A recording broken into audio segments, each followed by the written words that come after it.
When I was 8 years old, one of my friends invited me over to spend the night at his house. I said okay. When I went to his house, he said he had the great idea of staying up all night. I said okay.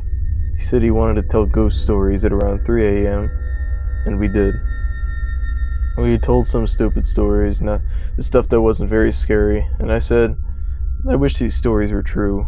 They're all fake. And he said, do you want to hear a real story? And I said yes.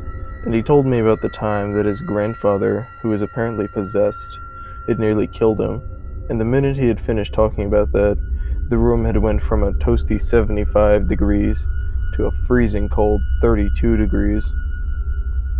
We didn't know what to do since it had dropped all the way down 50 degrees nearly. So we ran out of the house. We tried to get out of the house, but then the door was locked. There was no one home but us, and we had no idea what to do. Then we heard a crazy noise coming from his closet. It sounded like an evil person laughing. We went up the stairs, and his grandfather was in there, and his head was spinning 360 degrees. It was the most terrifying thing I'd ever seen in my life.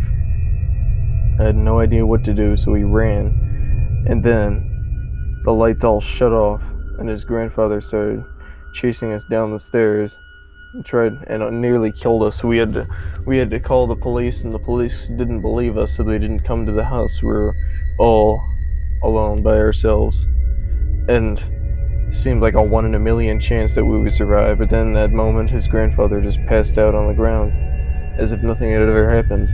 He woke up about 5 minutes later and just said, "Hello, how are you?" And I said, "You won't believe what just happened. You're possessed." And he goes, "No, that's not true." So, from that day forward, we were still wondering if what had happened was true or if we had just imagined it.